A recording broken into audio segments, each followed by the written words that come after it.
Halo guys, assalamualaikum warahmatullahi wabarakatuh. Berjumpa lagi di Anwar Jihad. Saat ini kita berada di kebun cabai Anwar nih teman-teman. Dan pada kesempatan kali ini teman-teman, sambil mereview nih Anwar ingin berbagi tentang terkait dengan pencampuran pupuk. Karena pencampuran pupuk ini kita tidak bisa sembarangan teman-teman dalam mencampur pupuk.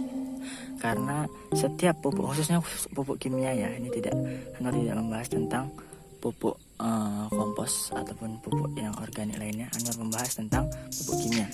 Karena pupuk kimia ini memiliki sifat yang identik dan khas dan berbeda setiap satu yang lainnya. Karena dalam pupuk kimia ini dia itu mengandung komposisi unsur-unsur yang ada di alam. Misalnya yang unsur-unsur tersebut memang dibutuhkan oleh tanaman dan bersifat kimia. Misalnya unsur N yaitu nitrogen, unsur K kalium, unsur P fosfor. Ada unsur Ca ataupun kalsium, itu teman-teman. Jadi Anda di sini berbagi bahwasannya tidak bisa kita melakukan pencampuran pupuk secara sembarangan. Maksudnya karena setiap pupuk memiliki sifat yang ciri khas sendiri, maka perlu pengetahuan yang kompleks tentang cara mencampur pupuk yang baik dan benar. Teman-teman, jelasin yang pertama ini yang bersifat antagonis, artinya ketika kedua jenis pupuk dicampurkan maka akan sangat tidak baik bagi tanaman. Yang pertama teman-teman, yaitu pencampuran antara pupuk KCl dengan urea.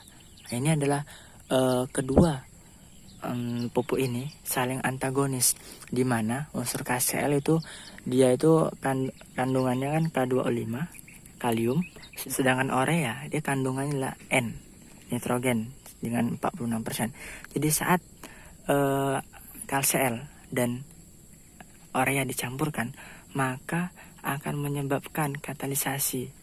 Artinya ini akan terjadi nantinya unsur dalam KCl tadi akan terkatalisasi dengan nitrogen yang sebanyak 46% di dalam urea tadi. Jadi sangat tidak bagus.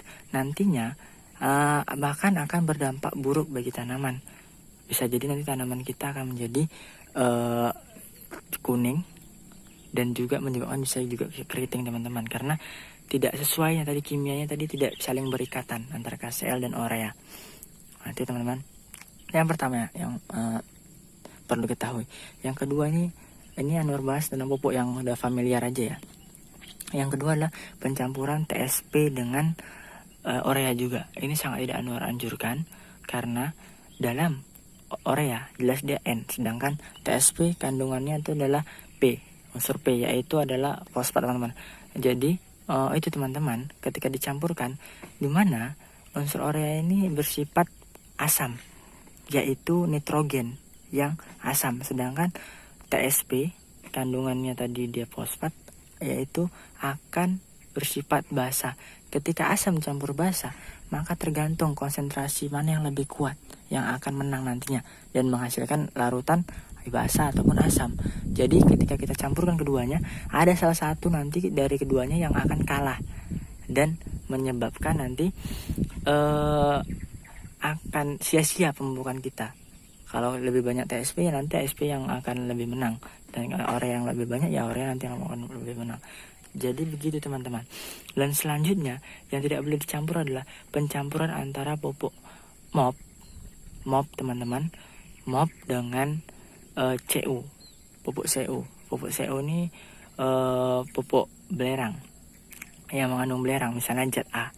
Jadi MOP dicampur zat A nantinya akan sama, dia akan terjadi antagonis antar unsur-unsur yang ada di dalam. Anjurkan untuk melakukan pencampuran ini, misalnya kita mau langsung campur gitu biar sekali kerja, itu harus campurkan. Yang bisa dicampur itu adalah misalnya TSP dengan KCl, yaitu pada masa generatif awal, generatif pertengahan.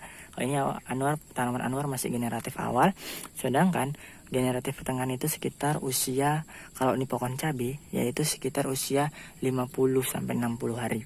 Itu generatif pertengahan. Jadi teman-teman, itu untuk pencampuran. Sedangkan ada lagi yang kedua, yaitu yang Anwar sarankan pencampuran, itu adalah pencampuran NPK dengan KCl. NPK dan KCL ini yaitu pencampuran pada masa peralihan, yaitu antara vegetatif dan juga generatif. Jadi pada masa dia pertumbuhan dan akan beralih kepada pembuahan, itu Anwar anjurkan untuk penggunaan pupuk itu. Jadi yang tadi yang Anwar katakan tadi yang nggak bisa dicampur teman-teman. Jadi mungkin teman-teman kalau ada yang ditanyakan tentang pupuk-pupuk yang tidak bisa dicampur, bisa tekan di tombol komentar.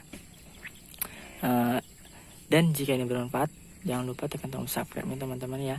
Semoga kita semua sukses dalam bertani, amin. Jadi inilah sekaligus mereview keadaan cabai Anwar. Ini buahnya sudah segini teman-teman. Jadi